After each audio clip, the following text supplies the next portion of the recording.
This whole episode will be in Charlie Brown. Oh,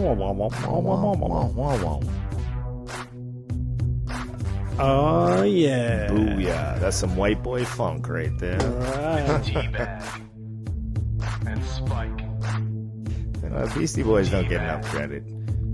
and Spike. There's game pace on a craps game, so you have to have people shoot the dice at a certain speed. Couple of morons. We're not Beavis and Butthead over here. Yeah. yeah.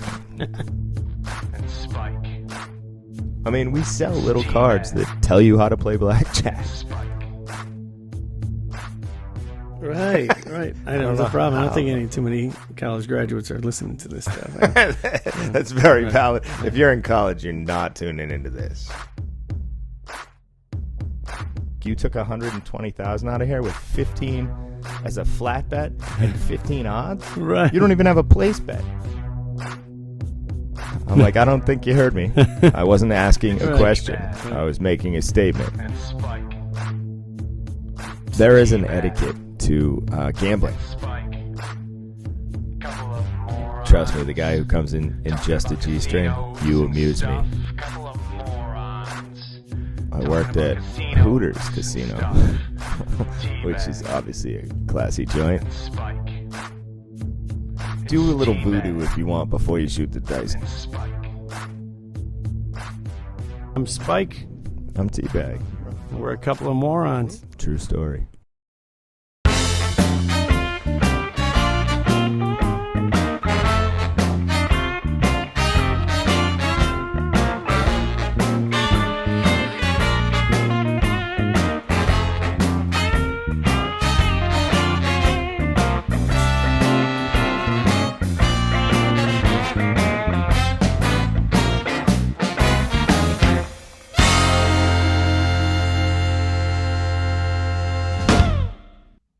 Hey, good evening, everybody, and welcome back for another episode of Talking Craps. And tonight, we have a couple of morons here to talk about casinos and stuff. They have their own podcast, and you might know them a little bit better as T-Bag and Spike. Guys, welcome to the show. Hey, what's up? What's going on? Glad to be here. Thanks for having us. Yeah, absolutely, Dave. Thank you. Yeah, guys, I'm going to flip over here so you guys can see me too. I'm really thrilled to have you guys on the show because out of all of the podcasts out there, yours is one of them that I tune into as soon as it comes out. You guys are funny, you're informative, and you're just captivating. I just really like your show. And I don't say that about all of them. There are a few of them that, I'll watch them or listen to them every once in a while. But your show is one of my favorites, guys. And I'm hoping that... we appreciate that, you. Dave. That's really nice to hear, and we really appreciate that. We just try to have fun. Yeah, and I'm hoping that I'm introducing you to what we call the Craps Nation, and all it is a bunch of guys and girls that enjoy playing the game of craps, and so it's just a loose term. But we're going to have a lot of comments from them. We're going to have a lot of questions and just have fun talking about casinos and stuff. So why don't we start back over here? We got Spike. Why don't you start telling us a little bit about your background, where you come from, and how'd you get to Vegas? Right. I started off in Detroit. As soon as the casinos came to town, I was doing roofing and like manual labor and bartending, and everyone kept talking about it. And I thought, I heard that it could be good money, and I thought, why not give it a shot? I liked to gamble before then, but recreationally, I was still young. I think I was maybe 23. And so MGM was coming to Detroit, and they had free classes. You didn't have to pay for it, but it was 5 hours a day. Or 4 hours a day, 5 days a week, excuse me. And we did that for months. And then we went and did mock casino and opened up a brand new place for 2 weeks before anybody could come in there. But the Detroit market was really, really busy. People waited for hours because we opened up at half capacity. So they would wait for hours out front in the middle of the summertime just to gamble. It was crazy. Yeah, I got to tell you, my wife is actually out there watching the show right now, and she goes, "Detroit, yes."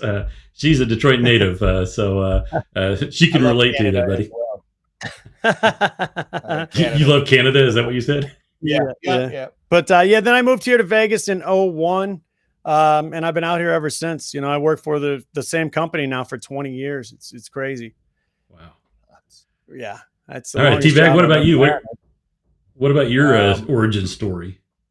Well, I grew up in and around Boston, and then I broke my hand in a small fight that turned into a big fight. So I was in a cast, so I couldn't. I was running kitchens at the time, so I couldn't cook. And my buddy told me they were hiring at Foxwoods. The blunder of it all. So, like Spike said, I went to free training, 12 weeks training as soon as I got my cast off. And that Connecticut takes it gaming very serious compared to like Vegas or anywhere outside of AC and Connecticut. But yeah, that's so I jumped in about 20 years ago. I worked at Foxwoods for 8 years, and then I moved out here with my ex-girlfriend, who I still work with, who I'm still friends with, actually. Very good friends with. Our kids play. She comes over for Christmas. Yeah. And then I've been out here for almost 13 years now. Always in table games, too. And now you guys are in some sort of management capacity at the casinos? It's a good way to put it. Some sort of management capacity. That is a great way to voice that. Yes, we are. Right. We're whatever, pit bosses, floor supervisors. Well, I think technically we're floor supervisors, but we're for sure pit bosses. I mean, if we could get into that real quick. I mean, it used to be like on a craps game, there would be 3 dealers, 1 boxman, sometimes 2. And a floor for every single game. And now there's 1 floor for 2 tables, no boxmen. You're running the job of a pit manager now. So we're the same job. Those jobs don't exist. And I don't know that too many companies have pit managers anymore. Maybe out east or something. No, not even there. I don't think so. Yeah. So I got to guess, are you guys the ones we have to impress to get decent comps? Yes. Yes. Yeah. Oh, for sure. No, we're the guys. You impress the dealers, you'll impress me. We talk about tipping a lot on our show, and if you take care of the people around you and you're not a jerk off, I mean, that is the technical casino term, jerk off. Right. Then I'll up your rating, I'm not going to lie, but I'll give you the high end instead of the low end if you're a dick. Right. I tell people every single day, or at least I hope that I have the chance to tell people every day, that tipping makes your average bet go up. So I don't know if you knew that. And I always say it loud enough. So maybe for the benefit of others on the table who might not be aware of that. But that is the single biggest thing. Being a nice guy, taking care of the dealers will get you the best possible average that you can get. Yeah. So wait a minute. Let me make sure I got that straight. So if you're out there, let's say 44 inside, something like that, and you're throwing out some tips, then the tip counts as part of your bet for your average theoretical? Yeah. Absolutely. Okay. Well, I didn't know that. Yep. Absolutely. Now it should. Don't get me wrong. There are some pit bosses who take their job a bit too serious and may not count that, so it won't work every place. But if you're arguing your average, it is money that you're betting. That's coming out of your bankroll, especially if it's player control. Either way, I mean, it doesn't matter in my opinion. But yeah, I mean, that's something that could be argued. I wouldn't argue it too much because then that kind of defeats the purpose, right? So it's the arguing and things like that are the biggest killer in a dice game. Everybody knows that when a beef starts, it just kills the game. So anything that can be done to avoid that, pay attention to your money. Some people can drink and be wasted and they can play along and they can keep up just fine. This guy. Some people are just, they have 2 drinks and they have no idea what's going on anymore. And you have to be responsible for your own bets and dice. The dealers are there to help you. And especially if you're taking care of them, they're there to push you along, especially if you've had a few drinks, but you got to know your limits. I think that's one of the biggest things that starts beef in dice is that people become too intoxicated. They think they had a bet that they didn't. And maybe they had the last roll, but they turned around and got a drink, and shit always happens when you turn around with the waitress. And I know that's a superstition from craps players too. When the waitress comes, it's 7 out. The only superstition that I really believe in is if you start a beef, if you start arguing and telling people to fuck off or whatever, that the roll's over. That's going to do it. Yeah. So, but the downside of that is if you don't have those arguments with the dealers, we're not going to get the great stories from you, because that really is some of the best stories from your from your podcasts is, and I think you heard it in the little intro, the sound bites that I just grabbed from some of your shows. The intro is amazing. We were laughing. We were like, that's way better than Yeah. anything we've I was ever like, done. these That was guys awesome. are hilarious. Wait, and now I'm realizing that I have a face for radio too. I don't Right. You can tell we've been punched in the face a lot.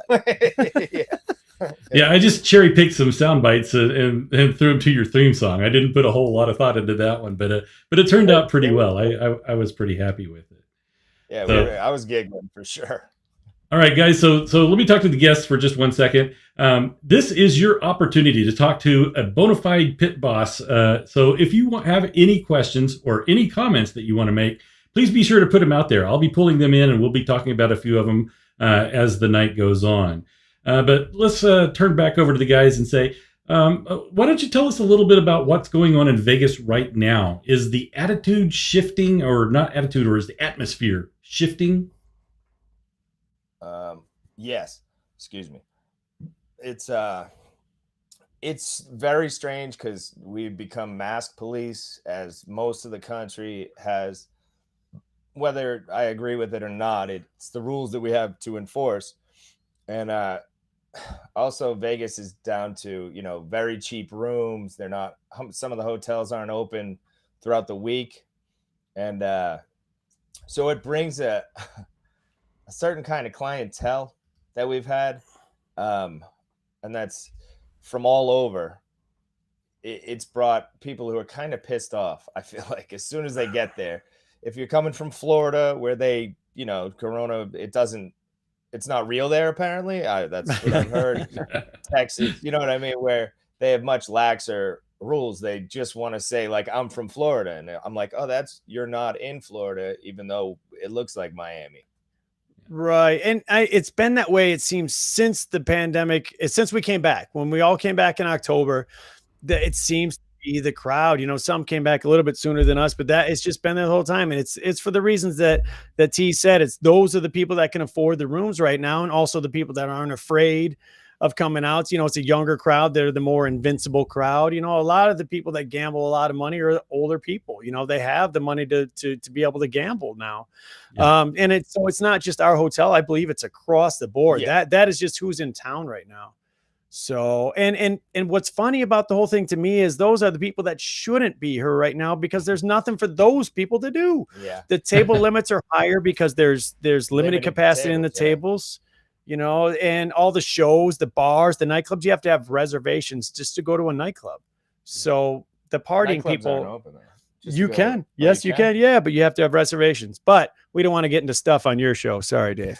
No, that's okay. I heard that, some of the shows are starting to come back. Cirque du Soleil, I believe they're starting in July or June. I can't remember when, but things seem to be coming back slowly. And just reading the forums, it seems like there's some enthusiasm. There's some optimism out there, and that hey, we want to get back to Vegas, but we want it to be the old experience. Yeah, that's what we're starting to see. It's a great time to come if you're a gambler. I mean, most of the people that are on this show are gamblers. This is a great time to come. The only thing that I would be hesitant about is that there's just less tables. But I think that we're starting to expand our capacity as we're allowed to by the governor, and we're going to be right there with it, I'm sure. But it's nice to only have 5 people aside. It's nice. The game moves faster. The gamblers, if you have good play, you're very much going to get noticed now, because that's what we're there to do. True. We're not as busy as we've been in the past, where you have 16 people on a table. The most we can have is 10 now. Yeah. Yeah. And it was 6 for a little while, 3 per side, but they put up dividers at our casino, the partitions. Yeah. So I definitely agree. It's getting busier every weekend, I've noticed. And I think we're going to see March will be kind of a test next week of how busy we're actually gonna be. Yeah, March Madness. Yep. So I think we just got a super chat. I didn't see it come up, so whoever that was, thank you very much. I do appreciate it. We do have a couple of questions, so let's go ahead and bring some of them in. Googs50, he's saying, is it true that craps is one of the worst games to play in terms of comps? It's middle of the row. If you play a lot of proposition bets, if you play a lot of hard ways and hop bets and horns and stuff, and the floor actually gives you credit for that, you get crazy comp. But if you play basic strategy with basic bets in the middle, not a lot of them, they don't comp as well as, say, as far as table games, roulette or any of the novelty carnival games, because Right. the odds are stacked against you in that game. So craps and blackjack, you don't get the best ratings because the odds are not completely and totally stacked against you. Right. Some games, like certain bets count for more. Like he's saying, if you get rated better, the higher the odds are against you, the more you're going to get comps for it. And it's true that way throughout all the games in the casino floor. If there's a bet that's harder to win, you're going to get more comps for it.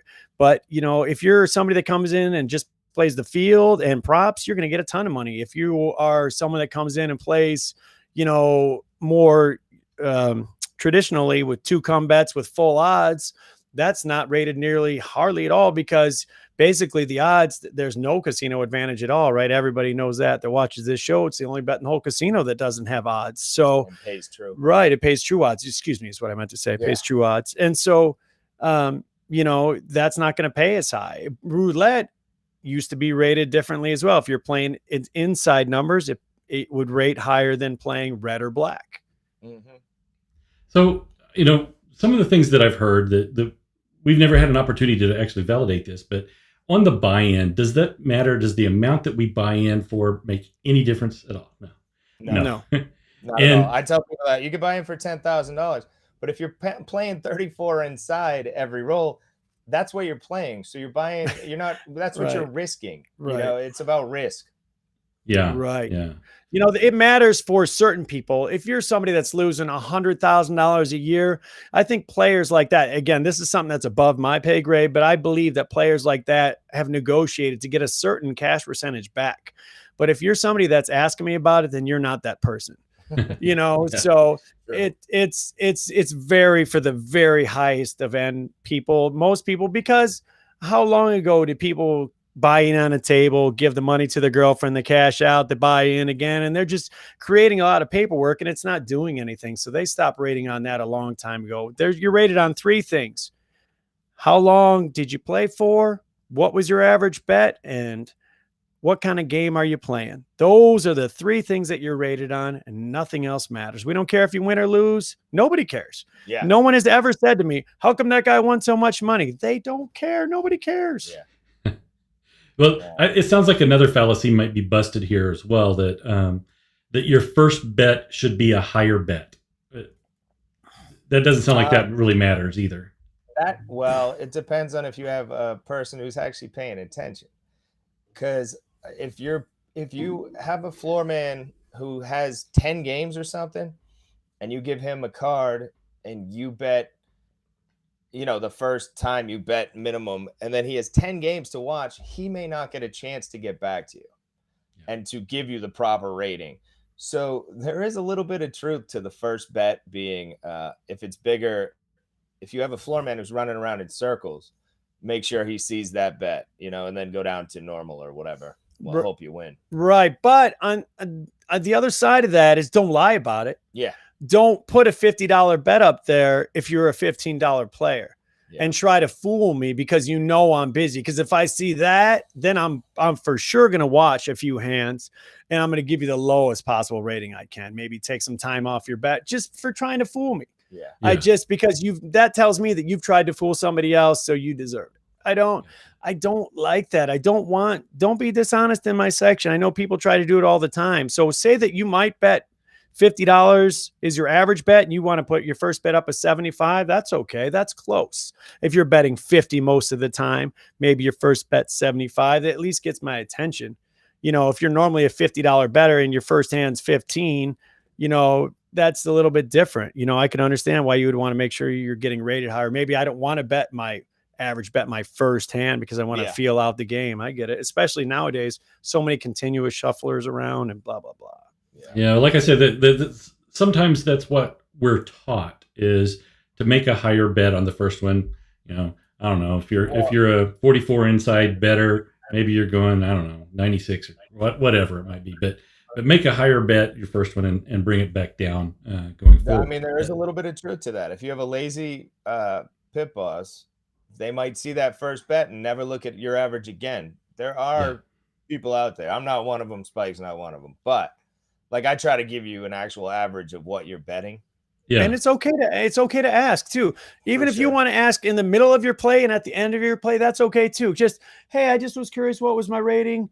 You know, not all annoying about it. Just, you know, nonchalantly, it's perfectly okay to ask about your rating.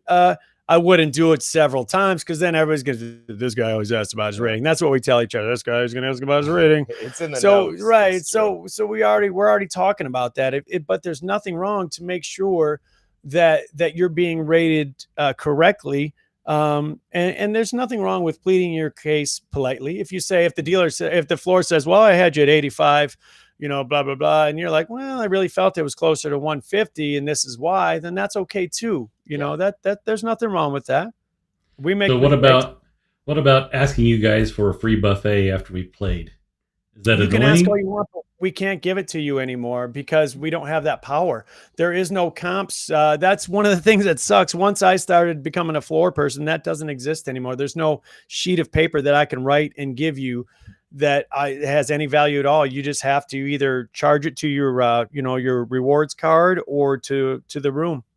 Yeah, we used to go to Mohegan Sun back east when I was dealing, and we'd walk to, 4 different pits, and the pit boss there would just throw me a pack of cigarettes just out of the pit into the air. And I'm like, thanks, Jimmy. Just keep moving to the next one. But we don't have anything. It's on your points. So it is your rating. It's your average. That's the only thing that we can really give you. That's what we have hosts for and stuff like that. That's their department, really. That's the best thing you can do, they say, is to charge everything to your room if you're staying in our hotel. And before you check out, ask to speak to a host. I mean, within reason, don't go crazy, but within reason, what kind of stuff you think you might deserve. I mean, buffets don't exist anymore, but if you go to the steakhouse, once during your trip and hit up, a sandwich shop or two, that they'll take care of that kind of stuff for you. And that's your best chance. It's your best chance. That's the most you're going to get. Gotcha. All right, guys, let's go back over to some of the questions. We've got Team Hardways out there saying, one pit boss said I could not do player control bets. They had to take the bet after hitting. Is that right? It's house. I think that's casino specific. Yeah. Yep. Mm-hmm. Yes. At our place, it's perfectly okay. Yeah. And they tried to make it not okay, but I don't think anybody paid it any mind. Because if you say player control, that means I know you're actually in it. You're trying to make the dealers a little extra money. Yep. Instead of having to drop it and you bring it back up every time. It's an advantage to you too, because it's your money. Shouldn't you be able to play it anyway? That's what I've always understood. Right. So Dice Grinder was out there saying, I'll bring it back up. I think it's hilarious when some players blame the PSO or 0.7 out on anything other than themselves. I'm sure you guys have lots of experience with blaming anything all the time, but you can't. It is frustrating. I mean, we all play. It is frustrating if somebody puts their hands out there or something like that. Maybe that might have caused, it could have just as easily caused the winner, but we're only paying attention. We're only counting it when it's a 7. When they put their hands down and it's a hard way winner, everybody's excited and we forget right about it. You only remember the crappy times. Yeah. It's selective. It's very selective. Like, I mean, the waitress comes and brings you the drink that you ordered from her and you're like, fucking waitress. It's like, I mean, I don't know. Of course, it's just the roll of the dice. It's all it is. The dice have no brains. Well, it's stories exactly like that make your podcast entertaining. And T-Bag, I got to say, you're a master at de-escalating or something like that. You do it with humor, but you're stern. I don't know how really to put it without really going into a lot of detail. But I just end up in the office. That's what happens to me. Spike is so much nicer than me. I say this all the time. Like, genuinely, such a better human being than me. And he gets so much shit for like the most bland thing that he'll say will all of a sudden turn into a big issue. When I I tell players because my name is Terrence. I've said things like, black dude was like, "Your name ain't Terrence," and I was like, "It is." I said, "I'm black from the waist down." I said, "I still got a little wee wee. I just got weird looking legs." And I went to pull up my, and he goes, "There's something fucking wrong with you." And I was like, "Yeah, you're right." And then we were best friends. That dude comes back every year, sees me. I don't know. I don't know what it is, but like, I don't let players mess around, and I do.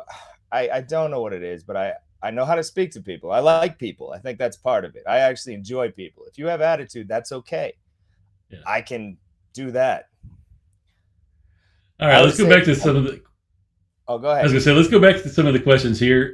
We got Top Hat Gaming asking, what is your viewpoint on dice influence? Is it real? Is it fake?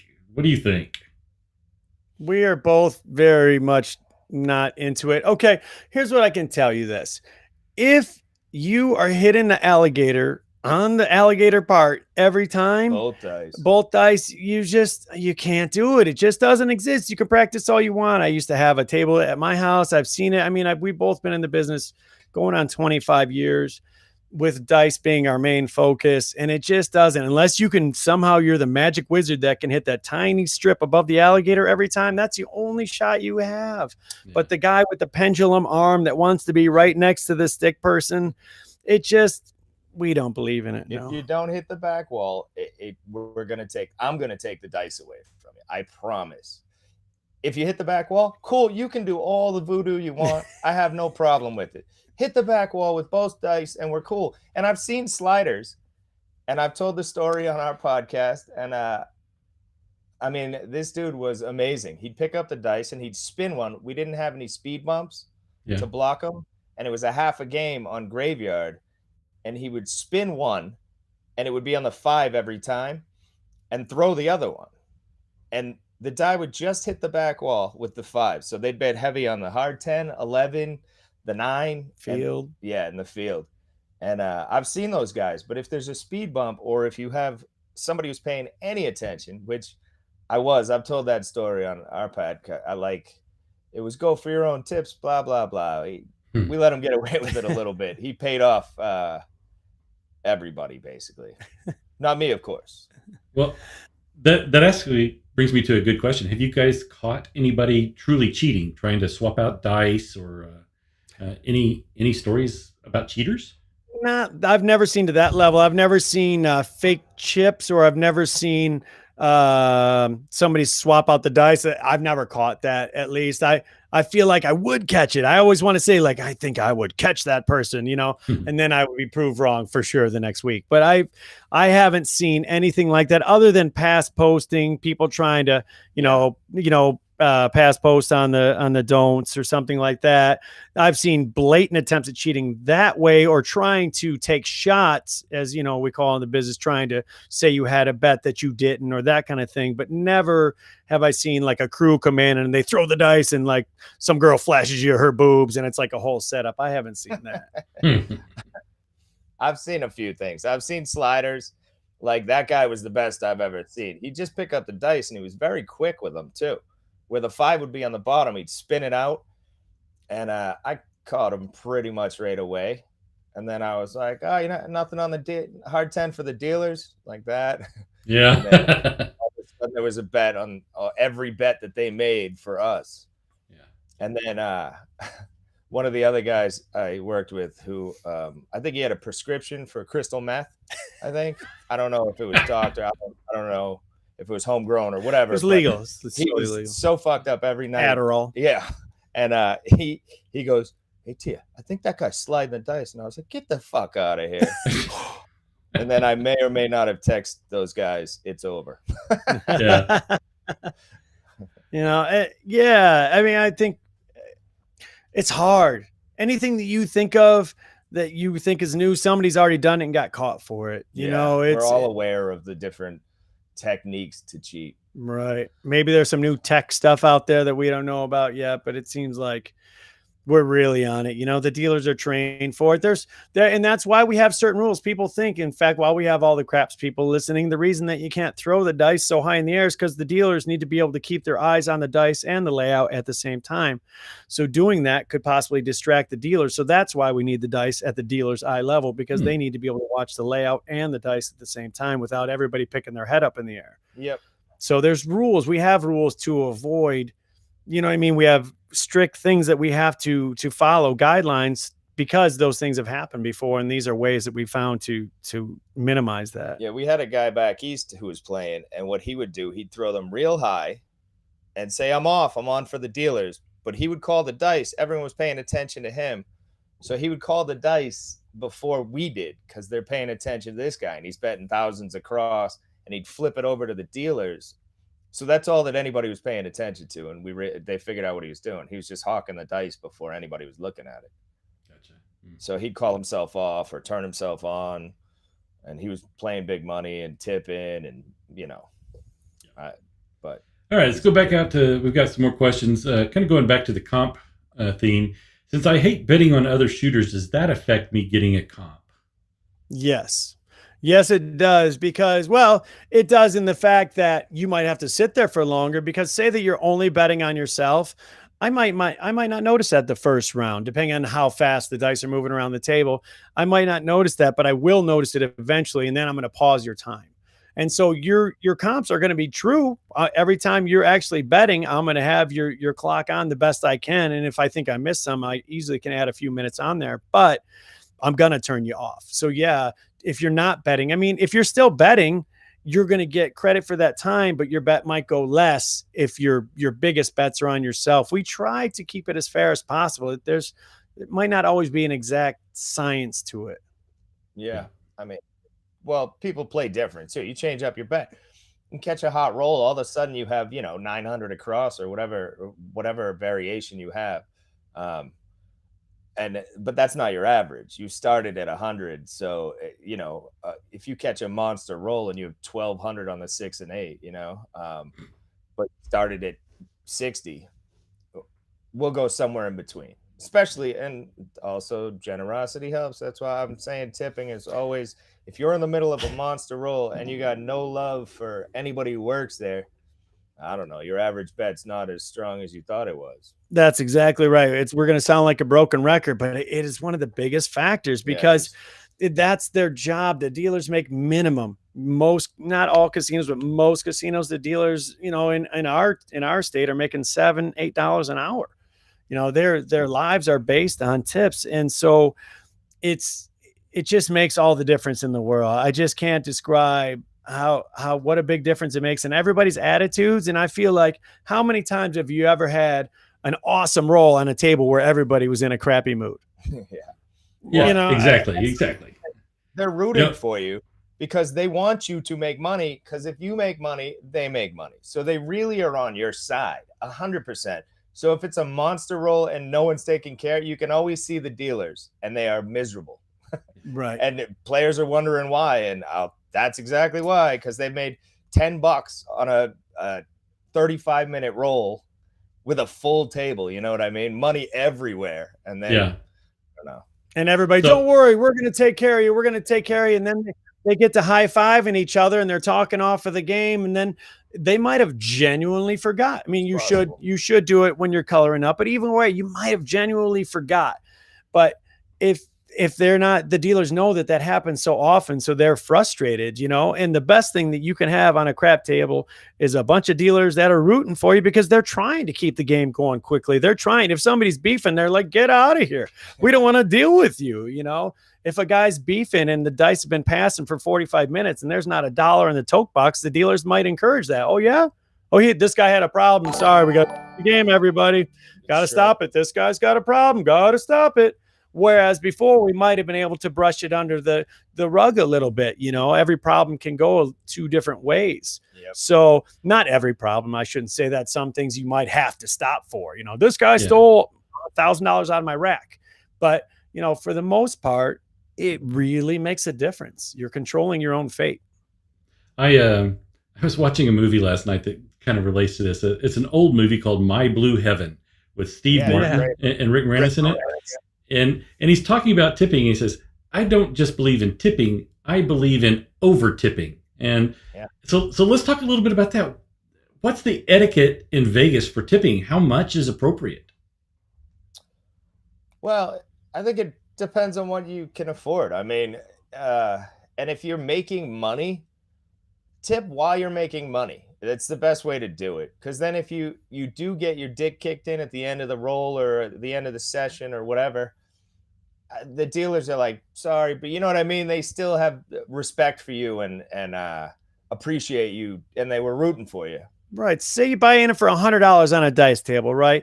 And there's nothing wrong with putting the dealers on the line for $1 and $2 for odds. Sure. That's fantastic. That's Sure. great. A few bucks on the hard ways. That's great. You don't have to throw, $25 out there for a dealer for it to be considered. No dealer is going to roll their eyes and go, oh, that's stupid. Now, if you win $1,000 and you throw $3 in at the end, well, that's different.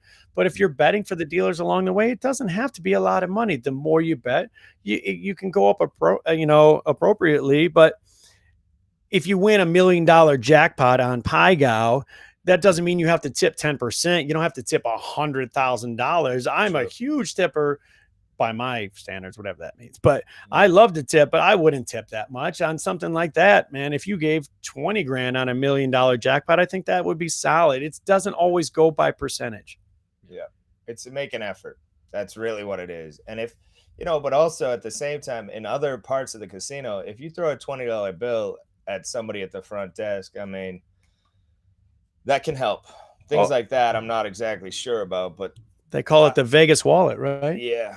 Your ID, the credit card, and a $20 bill in the middle of it, because there's a discretion. They know what rooms are better.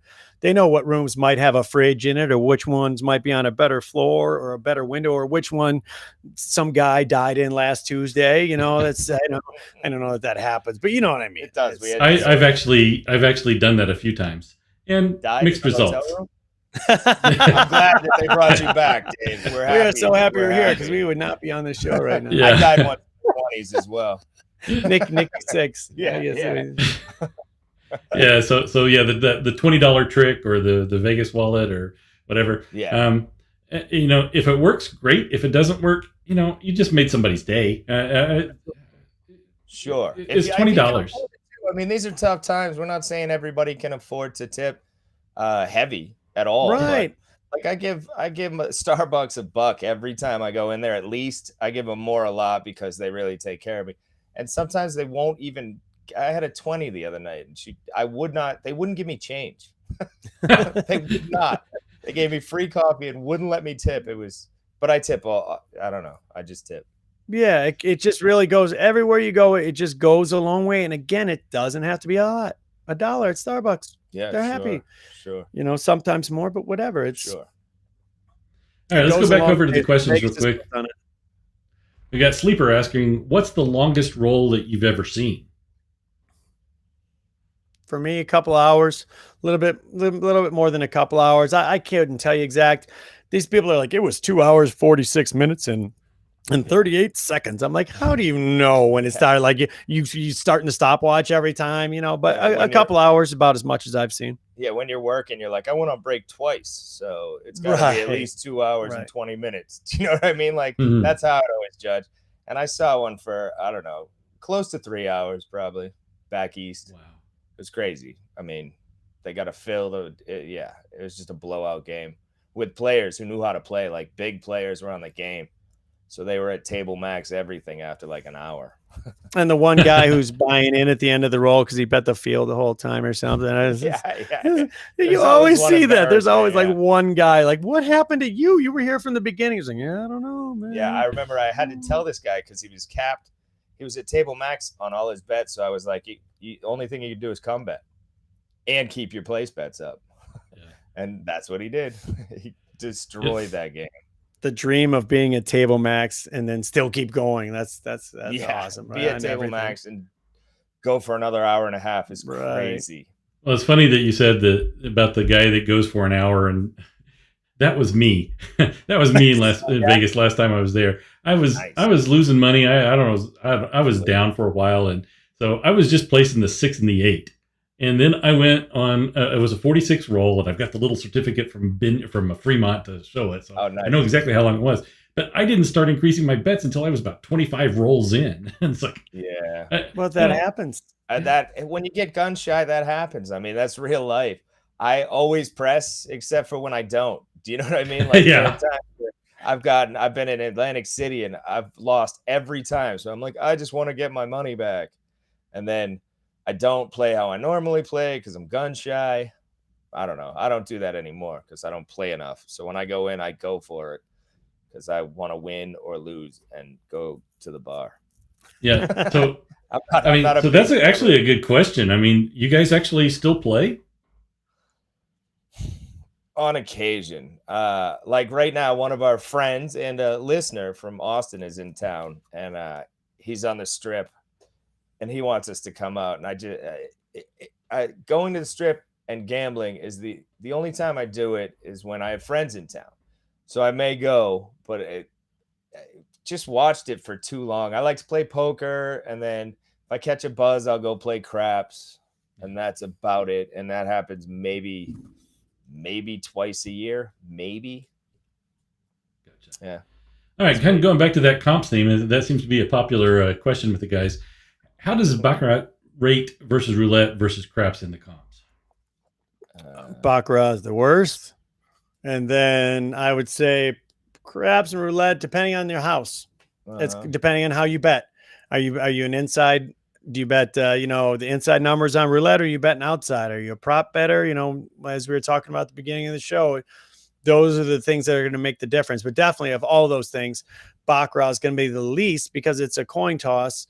Unless you're betting all of those treasures and all the side bets, if you're on one of those tables, the dragon novelty, all the prop bets. If you bet those, you'll get a better rating on baccarat. But baccarat is literally a coin flip, so you don't get a lot of points. But you also see some of the largest money I've ever seen in a casino on a bac table. I mean, we had a guy who used to play like 50 to 100,000 a hand back east, and there were other guys who I didn't mess with because I think I don't know, I just didn't deal big baccarat because I don't think I dealt well with those players.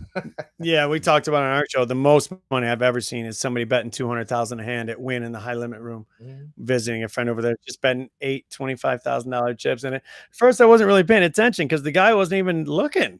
He's looking at the girl and he's looking at everything else. He's like talking to the waitress and he's like, I won 200,000. I lost. He couldn't care. He's like, well, whatever. It's all relative. Could you imagine that? Just not even as much as if I was losing 5 pennies, just. Yeah. Well, guys, you're making some new fans out there. Again, my wife commented. She's commenting on this show more than any of the others. She goes, I like these guys. They're very informative. Very informative. We're honest. I've never been called that before. Right. I think we're morons by trade, but we're honest. I've been called a lot of things. Yeah, that's informative. Spike, you had my wife at Detroit. Oh, Detroit. Yeah, the Detroit connection. Gotcha. Once Detroit, always Detroit. Yeah. So old number 7 PS wants to know, are there rating differences for the don't players? Not really. You're just like a come better. Right. I mean, you don't get as much because, craps is you bet less to win more on the do side. You bet more to win less on the don't. So the odds are in your favor. So the ratings aren't as good, but we don't really have a don't in our rating system. Exactly. Right. I think you get more credit in our system. No, I can't be sure on that, but I think if you're going to bet, like say, I'll take, no four, behind the four for $1,000 is different than, having your don't pass with, a lay. Do you know what I'm saying? If you're laying it for 1,000 with a $200 flat and a $1,000 lay on the don'ts, I don't think pays as well as because you have to pay commission putting it up the other way, right? Yeah. Okay. Lou Louie's out there wanting to know: are we ever going to see the table minimums go back down on the strip? Supply versus demand. Right now, we don't have as many seats, and so we have more demand than we have supply. And the problem is that they don't want to lower that. We don't want to have $5. They would rather close the table than have a $5 table at our establishment. I think they just don't want to set that precedent.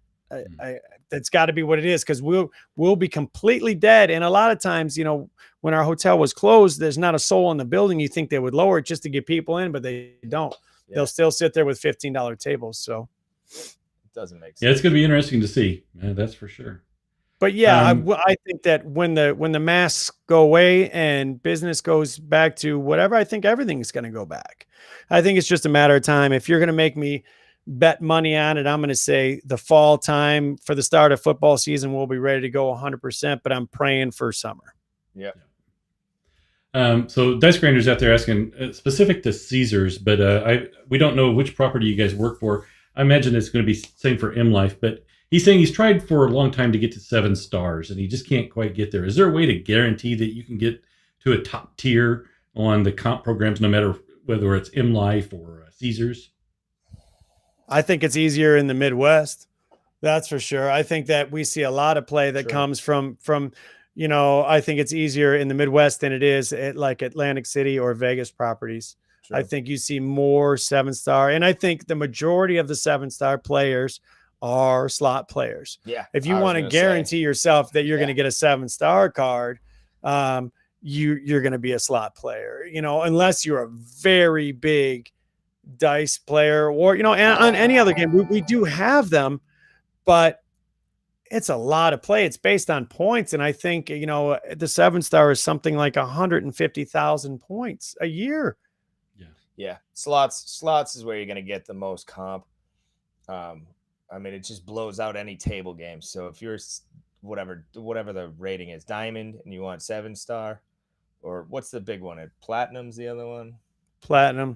Diamond is not everybody can get gold card, but yeah, I think at some of them, I think we're at the Green Valley properties, the station properties. I think it's chairman of the board, and it was like I remember seeing it, and it was like double 7-star, and I'm like, geez, these people got a lot of, I don't know, but the majority of those players are slot players at least some of the time.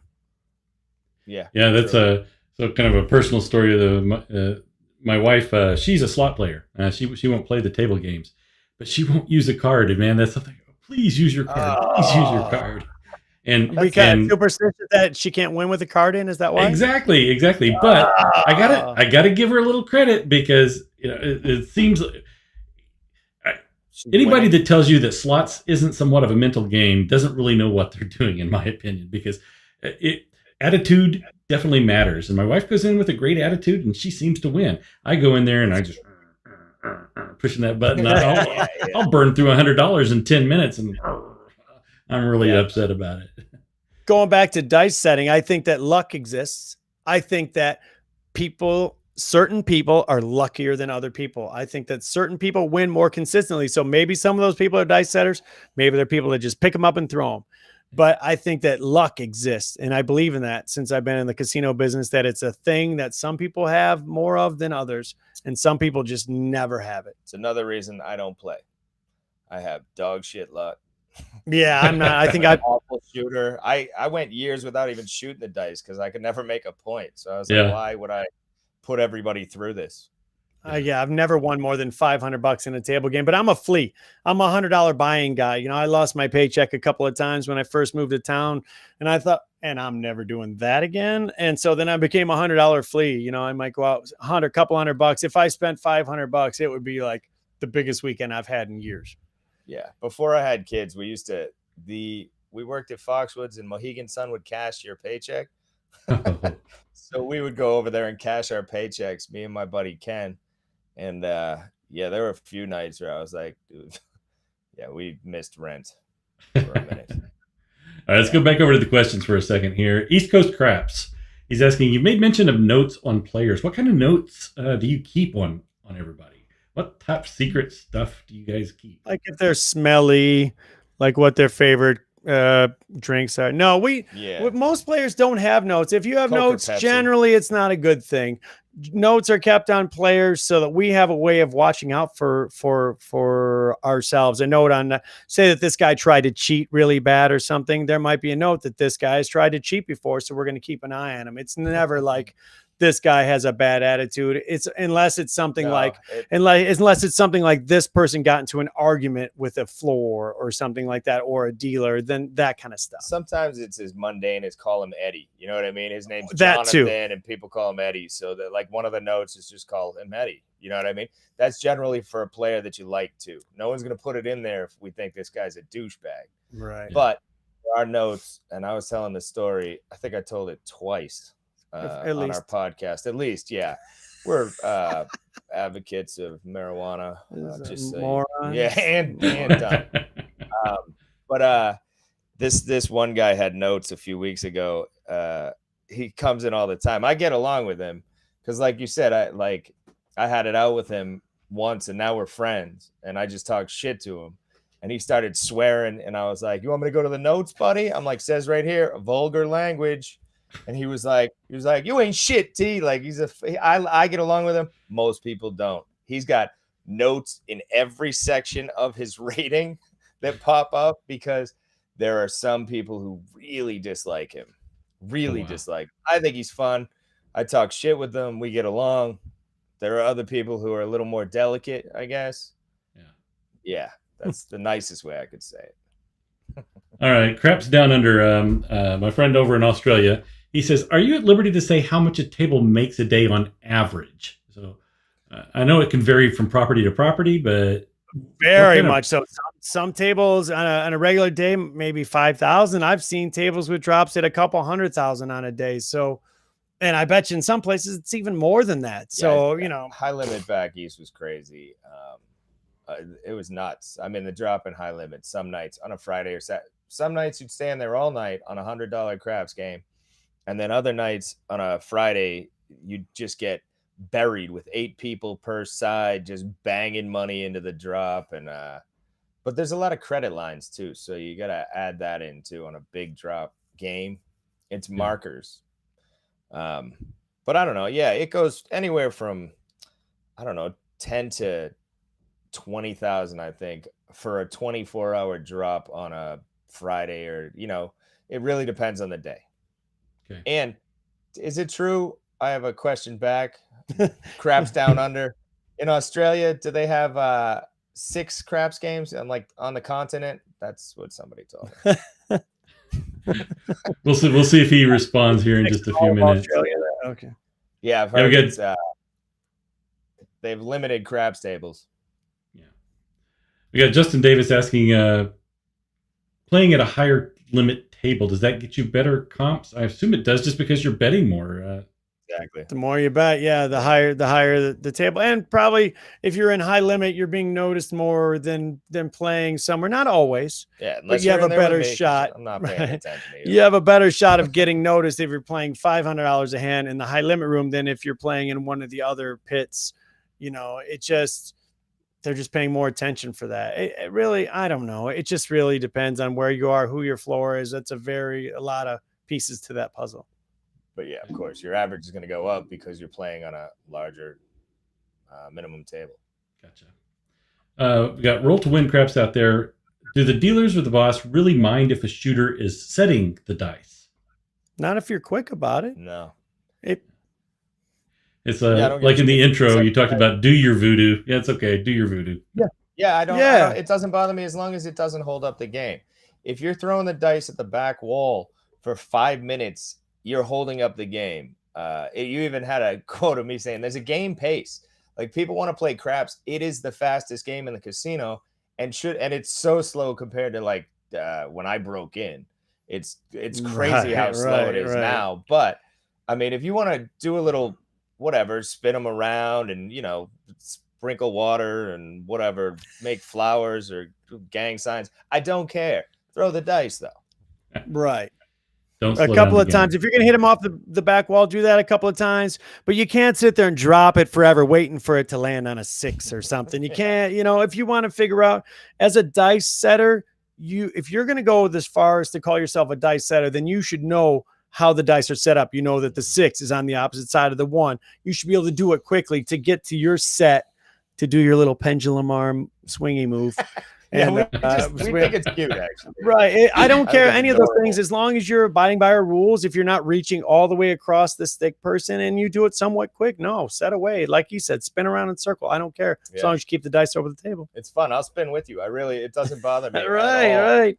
Maybe you might have some old Pitt will be doing it by the end of the night. Yeah, sure. Whippity-doo, or Yeah, whatever it is. That's fun. That's a good game. That's how people like you said, there's a vibe, and that's how people make money, having fun. Yeah. Mhm. We're So- there to have a good time as much as we can. Nathan, the Grandmaster K, is asking what percentage of players leave the table with more money. So, do you have more winners or more losers? I Hey. we probably don't have to answer that. Have you I- been to Yeah. Las Vegas? I mean, Have you been seen to the Las Vegas? monstrosity that they built in Atlantic Right, City and out here in the middle of nowhere? Hmm. I think that's pretty self-explanatory. Lots of losers. Lots of losers. It's very rare. We have the ability, as most casinos do, to look it up and to see like the hold on the table. It's very rarely that I see a table that's losing. You know, it almost doesn't, but that doesn't mean that people don't win all the time. You know, one person's winning, somebody's playing the don'ts, everybody's getting crushed, and the don't guys quietly just stacking up chips in the Yeah. corner. Yeah. Most don't people are quiet. There is the occasional like, hell yeah, 7. And we all know how we feel about Yeah, that guy. it's not a competitive sport, so just stop it. Right. All right. You're not competing against other people who are coming to gamble and play the same game as you. I never understand that. Like, if the dealer breaks, everybody wins. That's cool. If you're all on the same side, don'ts are usually quiet, though. They usually just hang out in the corner. Don't Yeah. get mad at them. Right. They're betting. You know what I Right. mean? Unless they start talking shit. Right. That's the thing is when you go, all right, don't guy, you're going down. Like, why did you have to make it personal? Why didn't you Yep. just say, come on, hard 8? Never root against a stranger's money. I mean, that seems like common sense. Right, to me. I don't- right, like, exactly. I don't know you. I'm not Right. going to root against your fucking money. It's Right. crazy Yeah. to me. All right, my friend Toothpick Ted is out there watching the stream from the parking lot of Harrah's Casino in Lake Tahoe. Makes sense. I bet you it's beautiful up there. Yeah, it's 35 degrees and snowing. So thanks Hey, for it's watching, beautiful Toothpick if Ted. you want to go skiing. Yep. Let's see here. Let's I've see never if we been to can find Tahoe. I've never outside of like the Detroit area and Vegas. It's the only 2 casinos. Oh, I was in St. Louis once. It was weird in St. Louis. You had to have a player's card and you couldn't gamble at all if you weren't using your player's card. They had a $200 loss limit per Wow. day. And like people would sell chips in the bathroom. Like that was literally a thing. Like, guys, I got them chips. You know, I don't know if he was saying that, but you know, but like people would, because that you couldn't buy them from the casino. You could only lose $200. I don't know if it's $200 an hour or $200 a day, but it was something like that. Let's see here. So I'm going to skip a few and come down to Slambright. He gave a $5 super chat, so thank you very much, Slambright. Appreciate it. He says, "Are the dealers trained to screw with you, your throw, to attempt to get you to lose your rhythm or dice set?" Yeah, we've seen it before. A stick comes out in the middle while somebody's throwing, or my favorite, my local casino, they will pound on the table. It's like, what's that? The dealers will pound on the table. I don't get it. That is never trained. No one has ever told me to tell the dealers that. I've never heard of people have sweat the money when I was back in the day. Like sweating the money is different. If a floor, or a pit boss or the shift managers, they are worried about losing money. They call it sweating the money. We've seen that in the past, but it's not something that we do. And the dealers don't do it. Now, what you will see, as we talked about earlier, is if everybody's having a great roll and no, the dealers aren't making any money, then you'll start to see it come out. And the dealers, they're thinking to themselves, come on, 7, come on, 7, 7, 7, 7. They're doing everything they can. They might be pushing one stack up a little bit further. They're stacking another dice, over here. They turn the dice in a bowl a certain way because they're rooting against you at that point in time. I got to tell you, in extreme circumstances, that's not most of the time. Most of the time, the dealers are happy and they're there to make money. They want to have fun. It's so much better to have fun than it is to be grumpy. Yeah, and there's no, the rhythm is that's superstition. I mean, the dice are going to do what the dice are going to do. So no one can throw you off your rhythm. We're not dancing. This is not gymnastics. You're throwing the dice against a wall that is going to make them come out randomly. That's the point. And it's human beings' idiosyncrasies. I don't know if that's the right word. Could be. Anything with idiot works for me. But yeah, nobody's doing it. There's no training to be like, hey, mess with any of the players. It's the opposite training. We're trained in customer service. Not everyone gets that, but it is the opposite. Like, pretend to root for a player, even if you think he's a douche or she's a douche. I want to. There's All right, male and female. so you guys see a lot of play, a lot of gameplay, Email. right? And most people don't win, some people do. Is there a strategy for craps that seems to do better than other strategies? With a go ahead if you want. My whole point is I think that any certain strategy can be good on any certain day. I think that they say that the best way to play is to 2 combats with full odds, and nothing else is the smartest, theoretically the best way to play. For me, I like to do a little combination of both. I usually just play the pass line, and I'll bet, across a couple of hard ways maybe, but that's probably the fun way to play for me. The smartest way to say is 2 combats with full odds. But 2 combats, you need a bankroll. I mean, you need at least $1,000 when you buy into the game. So it's not for your average player the actual way. That's why you see some of the bigger players do combats, 2 combats and a line bet. So you have 3 bets going is what you go to your max on. But Okay. I don't do that. I like to get paid right away. I place bet. Me too. And I press. Once I get my money back, then I'm like full press, go. It never happens, but I dream about it. I'm playing. Yeah. So we talked about the best bet. So what's your favorite sucker bet out there? I'd fire bet. I like the fire bet because that's the one game, in my opinion, that has changed dice over the last many years. It's the one thing that it's really exciting, that has really changed the game. If you have already made that 5th point and everybody's rooting for that 6th number, that is an excitement that generates for the whole table, or at least, whoever's betting in it. And I feel like that is the one thing I've seen change the game in my career. And I say, every bet in the casino is a sucker bet. So it's hard for me to pick one. Yeah. But I agree with Spike. The fire bet makes it fun. You know what I mean? And I always say it's funny because they're all sucker bets and the odds are against you when you're at home sitting on your couch. But as soon as the plane lands, you're like, it's my turn. Right. We all know the odds. They're not in anybody's favor except for the house. Right. Well, and I like the fire bet because I think in most places you can do it for $1 and maybe another $1 for the crew, where they're all tall, small. In some places it's $5 minimum, so it's a $15 side bet. Yeah, I like the fire way bet. too much. Yeah, I'm with you. I enjoy the fire bet too. And Spike's right.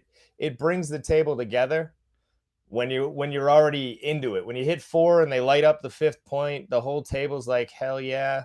Yeah. It does bring a cool vibe to it. That would definitely be my favorite bet. And I'll even bet that if I play. Yeah. All right. Keith Vaughn asks a very good question here. What is your recommended method for telling the dealer that his or her payout was wrong?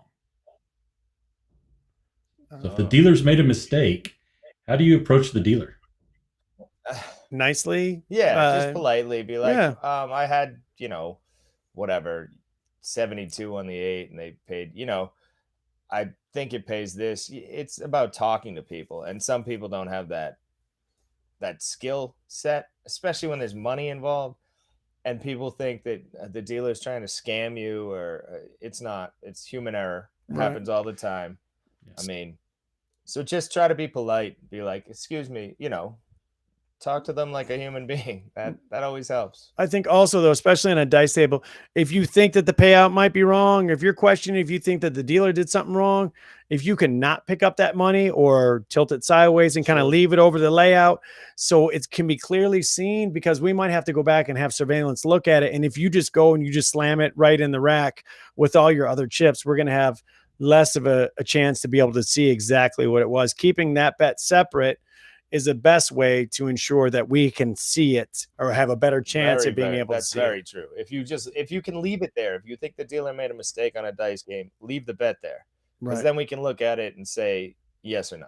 But like he said, if you put it in your money, then and you're like, you showed me a quarter and you stack it in with all your chips, it's like, I don't know if that's true. Right. All right, guys, we are at the top of the hour, so I'm going to rapid fire through some of these and see if we can get some quick answers from you. And let's go from there. Just a comment.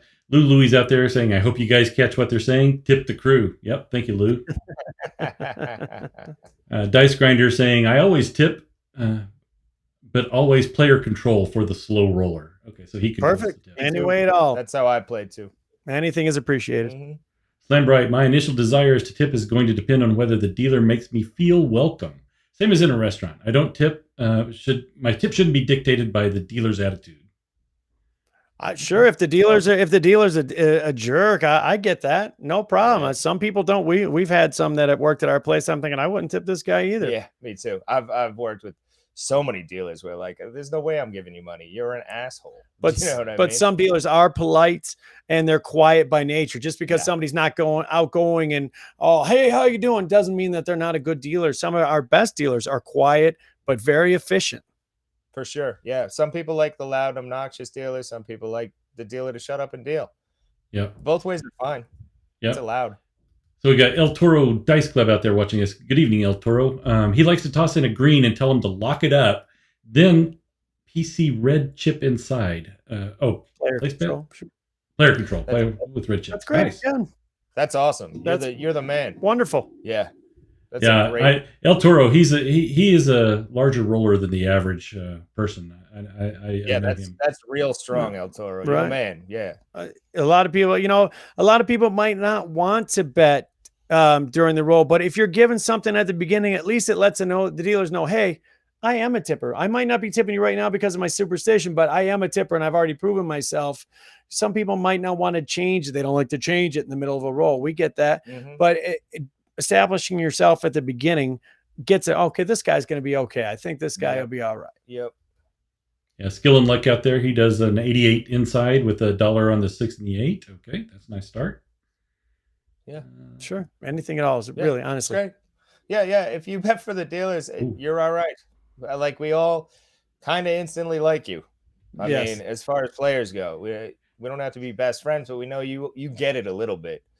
So we can buy a friend for $1. Sure. Sure. We're cheap. We're cheap. Yeah. Yep. I'm surprised this question took so long to come up, but we're a bunch of YouTubers and craps players. But Kevin is asking, do you think the casinos are going to loosen up on the cameras and cell phone restrictions at the dice table? It depends. The reason I think the biggest thing is it's just a blanket restriction because there's card counting apps, right? There's an app that makes it look like it's your home screen on your phone, but if you touch it in one place, you're giving plus. You touch the other side, it's minus. You touch in the other corner, it flashes you the count. So because of that, they just blanket and say, we don't want you to be on the phone at all. We don't care what game it is. It takes the thought process out. It slows down the game. We never mind almost on most games, at least in our place. If you answer the phone real quick, hey, what's up? It's a Spike. I'm on the dice table right here. I'm waving my arm like here. Oh, you see me? Okay. And then hang up. That's fine. We don't want you to stay on your phone for a half hour. A quick phone call is okay, but we don't want you to sit there and scroll on your phone. If you have a quick 2-second text message is okay. But as far as taking pictures and stuff, I don't think that's something that some casinos are okay with it, but as long as you're not focusing on the roulette wheel, if you're not focusing on a layout or something, that's where their restrictions are. But the thing with it is that somebody might be playing on a table that doesn't want their picture out there, and you might not be trying to post it on purpose, but all of a sudden you put it on your Facebook and so-and-so's wife sees it and she thought he was on a convention in Ohio. Well, there's a problem. Yeah, it's privacy. It's just a distraction. And the casino likes to do the distracting, and they also like to take the pictures. Yeah, I mean, yeah, very true. They want to do all the distracting, and a phone just slows you down from playing whatever game you're playing, and you could definitely be doing plenty of things. Yeah. All right, Toothpick Ted's got a question. What are the reasons why some casinos actually ban dice setting? We had somebody last week telling us about a few places that actually ban it. Again, if you're going to ask me, I'm thinking it's game pace. Yeah. I think they just want you to pick up the dice and throw them. Pick up the dice and throw them. Because I've not worked at one of those places, I can't say for sure. If you're asking me my guess, that's why. Yeah, that's insane. It's not about you setting. It can only be about how long you're taking. Because there's a game going on. Like I said, it's supposed to be fast. And if you're taking forever, you're not shooting the dice. There's notes about that on a few players. I can't remember. There's a city in Nevada, and I honestly can't remember what it is, but supposedly the casinos in that city, they don't allow it, and they haven't for a long time. And I think you're right. It just has to do with the pace. Yeah, they want the game to go a little faster. That's it. All right. Oops. Let's flip back over here. Slam Bright's asking, do you see casinos moving to the electronic plexiglass tops, like those roll to wins or shoot to wins, the new ones? Yeah, I watched your show actually. That was pretty cool. Is that what you're talking about? That craps table? Yeah. Okay. Yeah. I have no idea. I've never seen it, and I don't know if it's the same experience. I think that those things will be there as a novelty. Some people, but I think the traditional people that might get the younger players' attention with all the flash and stuff. But I think for most people, it seems like maybe like stroke inducing. I don't know. It's a lot, but it's if you're talking about the video flashing one, that's the one I saw where they throw and there's just a stick man and you make your own video bets. I think it's cool to still be able to roll the dice. But I just think that those things are novelties. There might be one in the corner, just like we have bubble craps now. And I've seen exactly now that what I tell people. Individual bubble craps. You see those electronic games, the blackjacks. With the dealers that their eyes seem to follow. Where there's never anybody playing at those, but the tables are always full. So I kind of think that that's what it's going to be like. That maybe they're going to cater to the small rollers or the low bankroll rollers because they only need one single employee to run them. Maybe, but we'll see. Time will tell. I send people to bubble craps a lot. If they're new to the game and maybe a $15 minimum isn't a great place for them to start. What I like about bubble craps is that even though they're the big fuzzy dice, they're still real dice bouncing up and down, and it's not a random number generator. That's the thing that I think that people don't like about those all video craps or all video roulette or video blackjack. That's that random number generator, and maybe it might be the same thing as playing on a shuffle deck. I think people like to know that somebody's shuffling or somebody's really rolling the dice. And guys, I want to be respectful of your time. I know I told you this was an hour-long show and we're already past it, but I still have a lot of comments and questions coming in. Are you guys okay sticking around for just a little while longer? Well, it's $10 a minute, but whatever you got. No. We're here for whatever you got. No problem. All right, let's keep going then. Handcuffs. Let's see here. Some have that at the Golden Horseshoe. I'm not sure here. I'm not sure what he's saying here. We'll move on. Some have the Golden Horseshoe. He's got a rusty anchor. We both have rusty anchors, big ones. Yeah. Hawaiian crap shooters. They were in Vegas just a week or two ago. Oops, I lost the question. If you continue to win consistently, will the casinos decrease your comps? So if you're a good winner, not that I've ever heard of. Nah. Winning and losing doesn't usually come into it.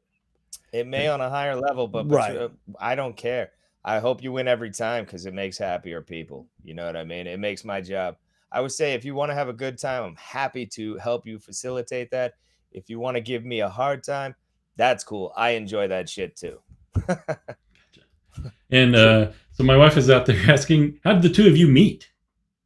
Tinder. I thought it was Plenty of Fish. Bumble. I don't know. Yeah. That's awesome. At work. Yeah, work. Well, I mean, we worked together for years, and now our kids hang out, and we just became fast friends. And we were like, we're both dumb. Let's do a podcast. Right. Not figure out YouTube. I hear my wife laughing in the other room. So earlier you asked Craps Down Under how many places they have open in Australia. He says about 5. Yeah. I knew it was some crazy number. Like. The craps is, and it's like $100, $50, $500 game, something like that. Thank you for answering that. That was cool. I know that before we got dice in Detroit, craps was illegal in Canada. Some old rule about dice play with a queen or something. But as soon as the dice came to Detroit, they made it legal within like 2 weeks in Canada, which I thought that was pretty funny. But that's what they said. It was some old from the queen law or something. All right. So T-Bag, I don't know if you got a fan out there, K-Man331. I don't know if he knows you or not, but he gives you a shout out. Oh my god, that's You be my boyfriend. That's my son. Oh, that's awkward. That's That's really weird. awkward. Don't be. That's funny. 13. Just Good kidding, dives. buddy. We've talked about this. Dice grinders out there saying good vibes at the table makes money. Totally agree. Everybody's happy with that.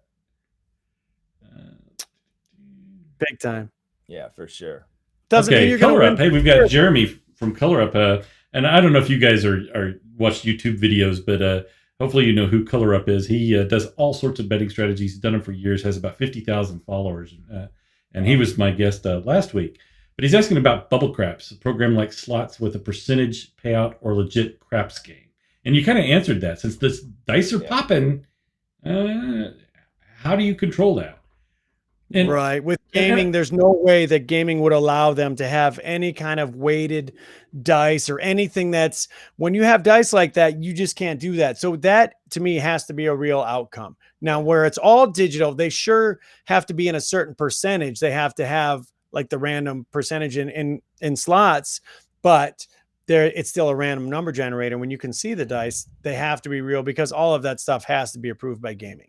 Right. And if you have, 4 or 5 or 6 people at one of those bubble crap stations and they're all betting different strategies, so which player is it going to target to lose? Yeah. Right. Exactly. Yeah. Right. I mean, the most money, but. Yeah. Let's see here. Nathan out there, a 30-year vet dealer said about 16 to 19% of players leave more money than they started. I'm thinking that number might be too high. Yeah, I'm not really sure. I know that's way too big of a math problem for me to even think about. I don't know. I don't even really, it's not something that I even consider. It's not something I'm more considered about talking and having fun than who's winning and who's losing. Because first of all, I think that you have to go cold to it just a little bit. It's certainly you feel bad, but you can't take it to heart. Every time somebody loses after 25 years, my hair is already gone as it is. You have to be a little bit cold to it. So I try not to pay attention to it as much, as if that makes sense. But certainly sometimes it's really crushing to see somebody go like, oh God, I can't believe that just happened. Yeah. I never root for people. I mean, unless you're a prick, then I root against you. But for the most part, I don't root against anybody. The more people who win, the better my night goes. But some people are insane because they can win and still be angry. I don't get that. Like you're up 20,000, and you're like, "Where's the server?" The cocktail, the server. Right. Or I'm up 20,000. Yeah, but I'm still losing. I'm like, yeah, but you only been playing for 10 minutes. We're here in the now. I can't talk about your whole life. I'm not responsible for what happened last October. Yeah. So just real quick, Nathan, thank you very much for the super chat, man. I really do appreciate it. It does help. Yeah, thanks, Grandmaster. Louis out there saying tipping the dealers and those electronic tables will go away. Right. Even it's fire. Even on Rapid Roulette, they used to have like a little fish bowl that had like a dollar sign. That's how you could tip because there was a dealer in Rapid Roulette, but you had to like beg for those. People aren't looking to do that. It's like kind of out of sight, out of mind. The casino, if you want to get the casino, tip the dealer too, because that money that you tip, they can never get back. Right. It goes in the box. It goes in the dealer's paycheck. So if you want to piss off the casino, tip heavy. And they're like, what the fuck? Right. Casinos hate that. I mean, not to us personally, but I'm saying like the corporate world, they hate that because they have, like T said, they have zero shot of getting that back. Mm-hmm. Yeah. So do you guys like the repeater bets? Well, let me say this. The bet itself is okay. What I like about the repeater bet is the same thing that T likes about it, is that it has a built-in tip for the dealer. And we think that is great. That is pretty fantastic that somebody thought to put in, they built in money for the dealers into the percentages for the bet. So I do like that. I have personal reasons for not really. Yeah, no, it's the only bet I've ever seen in my life, in my career, that has a built-in tip for the dealer. So I enjoy it at some properties. Some properties that's not true, I guess, but at the ones I've seen, it's built in. So anything that builds in a tip, I'm amazed that the casino even allows that. Yeah, It's like for sure. once that money goes, it's gone. That's the So positive G-Dub thing. out there is saying, very annoying when a crew carries on a conversation and ignores the players. It's very common in Lake Charles. Yeah. We can understand that. There's some times where it definitely shouldn't happen. Certain crews are more guilty of it than others. Sometimes it's that there's nothing else to do. You know what I mean? That it's all quiet, and some people just can't keep their mouth shut. They have to talk or they're going to explode or something. I don't know. I agree. And it's hard. I agree. And I disagree. I should say it's a case by case thing. Yeah.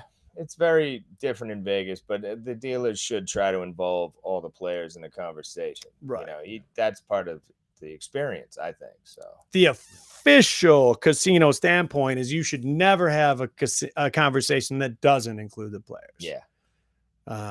So I just used to just randomly include them in stuff that they didn't care about at all. Like talking to like, oh yeah, we were over there and my dog, remember we were at the park? I'm like, right, Steve. And then I just keep going and talking to the, you know. My favorite thing though, is when the dealers, they start to mutter under their breath as if we can't hear you. And usually it's some sort of snarky comment about how we're playing or how we're doing. With masks, you don't have to mutter as much anymore. You know, that's the Yeah, great thing about masks. You can tell somebody, hey, fuck you, sir. Fuck you. I've thought about that a few times. What were you saying? I was saying thank you so much for playing. Thank you. Eat your own dick, sir. Eat your own, and your hands are up and you're backing off. Looks great on camera. So just be wary. We have that for a few more months and then that's going to go. But yeah, I've when I was first dealing craps, I remember I used to be like, why would you bet like that? Because you didn't bet like me. You know what I mean? Yeah. Because you do a come bet with no odds or something. I'd be like, what are you, an idiot? You know, but now I just don't care. It's your money. You bet it any which way you want. It doesn't bother me. Good luck. Right. Yeah. Especially in dice in 21, if I see somebody playing really brutal, it's still hard to ignore, but he's right. Why should I care? It's kind of like driving. I'm mad at everybody else because they're not driving exactly the way that I feel they should be driving, when in reality it's stupid. So they're telling me it's Windover is where you can't set the dice. Okay. Windover. Is that in Nevada? That's where all the windmills are. I've never been to England. So I'm not really familiar. Bubble dice is a slot machine. Look at the patent. Okay. Look at the patent. Okay. I believe you. It could be. I mean, let me point to this. We should have. I just can't do this a lot. Yeah. I'm Mo, and this is Morons. Right. We are not well researched. We're going by experience. I've never talked about the bubble craps this much in my life. So. Yeah. So Slam Bright's out there saying he'd love to talk shit with you guys at the table. He wouldn't even mind if he lost money. You guys just have a fantastic attitude. You guys are the who we'd like to play with. That's for sure. Yeah, we appreciate that. Yeah, that's very nice. Yep. And this is who we are all the time. This is all the time. You know, it's so much easier to be yourself. Yeah. Okay. True. So we've got one more question, and I'm going to cut off the questions, and we'll end it here. But Team Hardways is asking, what is your favorite casino shift? So, which one do you prefer to work? I like swing, which is 8 to 4 at night, because it's the busiest. The time goes by the quickest. You see the most bizarre shit. Women wear less clothes. I got excited over that one. That part's better. Yeah, I think swing shift, as far as if you're talking about being at work, swing shift is the best time to be at work. As far as having a sort of a normal life, you know, day shift in casino is my favorite. Noon to 8 with Sunday, Monday off. I get to go to bed with my wife every night, you know, and wake up in the morning and take my kids to school and stuff, and not be so tired because I get off at 4 o'clock in the morning, which is what we do now. But there's no question that swing shift is where it's at, and it's the best time to be at work because it's busy. Time goes by faster. If you're going to see a girl dressed like a cat on crystal meth jump on top of a crap table that wasn't being finished with the layout yet, that's going to happen on swing shift. So bleeding. You know, that doesn't usually happen at noon, but it is Vegas. That happens at 4 a.m. on a Tuesday. Right. You know, that's not going to happen in the day.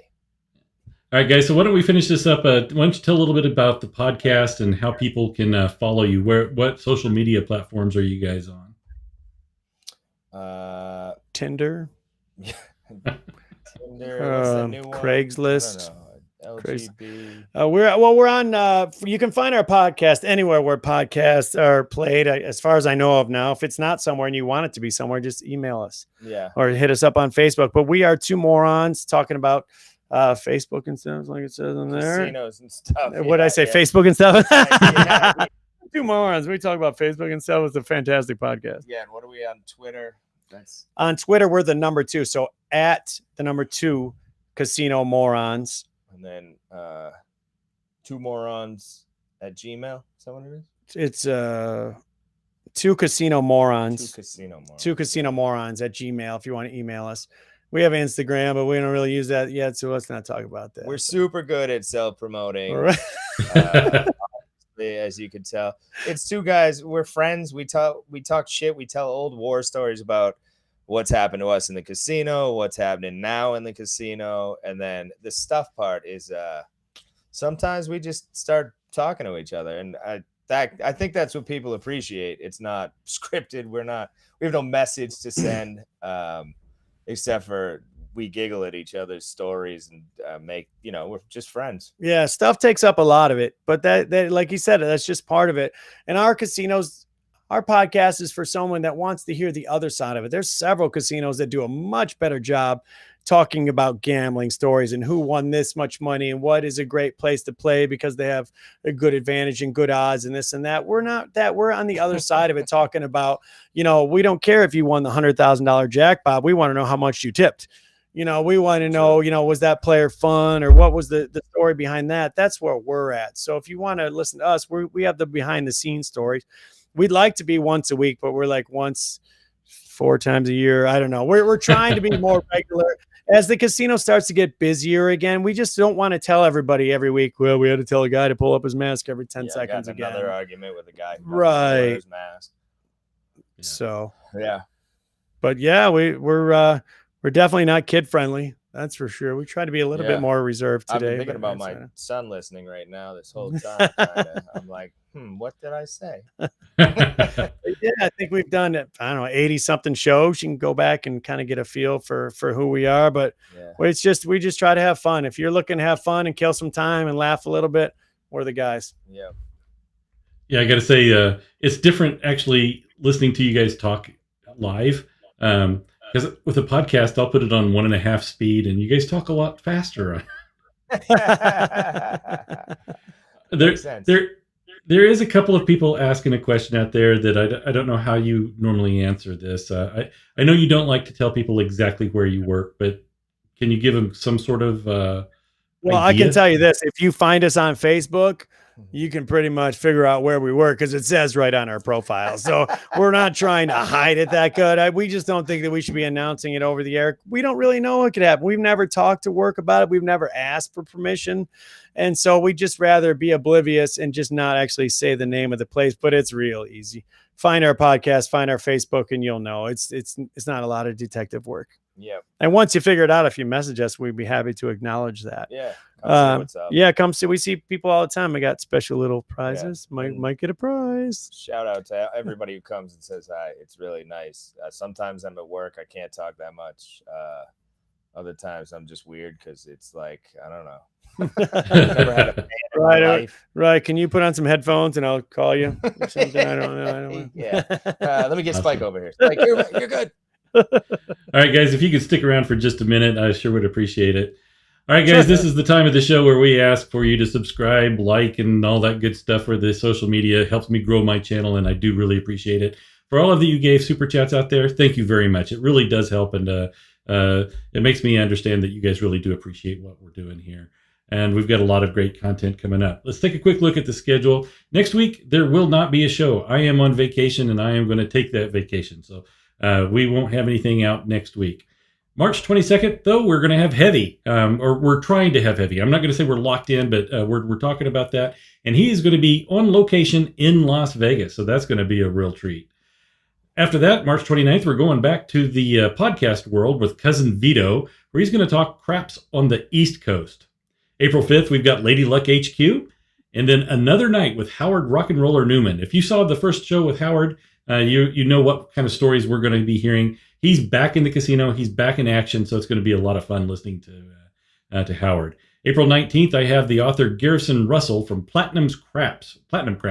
He's going to be on talking about his book, and then we're going to have an open forum.